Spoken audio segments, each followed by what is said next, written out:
Hi guys. So ഇവനെ മൂർഖനെയാണല്ലോ ചവിട്ടിയത്. കുറെ നാൾക്ക് ശേഷം ഞാൻ എന്റെ കോളേജ് മേറ്റിനെ കണ്ടുമുട്ടിയിരിക്കുകയാണ്. മിസ് ഗായത്രി. ഞാൻ ബാച്ചിലറാ. എന്റെ അച്ഛനും ഒരു ബാച്ചിലറാണ്. നമ്മളിപ്പോ എന്താണ് പോകുന്ന എൻഗേജ്മെന്റോ കല്യാണോ അതുപോലും അറിയത്തില്ല. ഓക്കെ ചേട്ടാ അപമാനിച്ചേ ഞാൻ പോയിക്കോട്ടെ. സോ നമ്മുടെ ഒരു റാൻഡം ഫ്രണ്ട് ആണ് കേട്ടോ. ഇല്ലേ, നമ്മൾ സെക്കൻഡ് ഇയർ അല്ലേ മിഥുൻ സാമിനെ പരിചയപ്പെടുന്നത്? യെസ്, സെക്കൻഡ് ഇയർ ആണ് നമ്മൾ മിഥുൻ സാമിനെ പരിചയപ്പെടുന്നത്. ഫ്രണ്ടിന്റെ ഫ്രണ്ട് ആണ് ആക്ച്വലി. ബട്ട് ഭയങ്കര ക്ലോസ് ആണ് കേട്ടോ. എനിക്ക് തോന്നുന്നു ഫോർ ദ പാസ്റ്റ് 3 years അല്ലേ, ഭയങ്കര ക്ലോസ് ആണ്.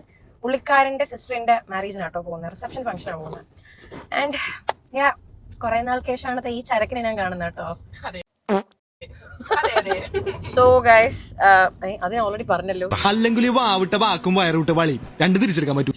എന്റെ വീട് വിടത് പറയുന്നത്. ഓക്കെ, വേറൊന്നുമല്ല.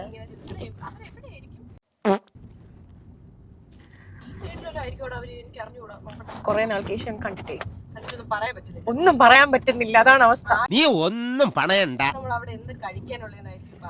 എന്തെങ്കിലുമൊക്കെ കലക്കിക്കൊണ്ട് കൊടുക്ക, പത്തായം കൊണ്ട് നിറയട്ടെ. നാണക്കെടല്ലേ നമ്മൾ ആദ്യമേ പോയി ഫുഡ് കഴിക്കുന്ന. എന്റെ വയറ്റില് കൊക്കോ പുഴുവല്ല, കൊക്കോ പാമ്പാന്നാ തോന്നുന്നത്. സോ നമ്മള് ഡെസ്റ്റിനേഷനിലെത്തി.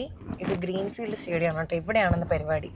സോ മെയിൻ ആയിട്ടുള്ള കാര്യം എന്താന്ന് വെച്ചാ, പറയണം എന്ന് വിചാരിച്ചാണ് കുറെ നാളായിട്ട്.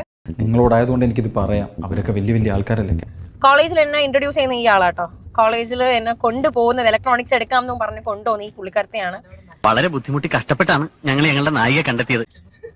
അതോടെ നശിച്ചെന്നല്ല ഗൈസ്, ഈ 4 വർഷം ഇവിടെ കിടന്ന് അടി ഉണ്ടാക്കി, പബ്ലിക്കായിട്ടും പ്രൈവറ്റ് ആയിട്ടും കിടന്ന് അടി ഉണ്ടാക്കിയ എന്റെ ടീംസ് ആട്ടോ ഞാൻ ഈ പുള്ളിക്കാരത്തി.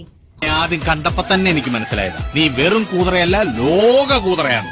അതായത് തമ്മി തല്ലി പിരിയും എന്ന് ഉറപ്പുള്ള 2 ടീംസ് ആയിരുന്നു. പക്ഷെ കേറിയ പോലെ, രണ്ടായിട്ട് കേറിയ പോലെ തന്നെ 2 ഡോട്ടായിട്ട് ഇറങ്ങി വന്നുല്ലേ. ഒരു സർക്കിൾ ഉണ്ടായിട്ട് തിരിച്ചിറങ്ങിയത് 2 ഡോട്ടായിട്ടായിരുന്നു ഞാൻ ഈ പുള്ളിക്കാരത്തി. സി ഗൈസ്, എനിക്ക് അറിയത്തില്ല എന്താണ് സംഭവം, ഒന്നും എനിക്ക് അറിയത്തില്ല. പിന്നെ ഒന്നും കുറെ പറയേണ്ടിയുണ്ട്, അതുകൊണ്ട് പിന്നെ പറയാം.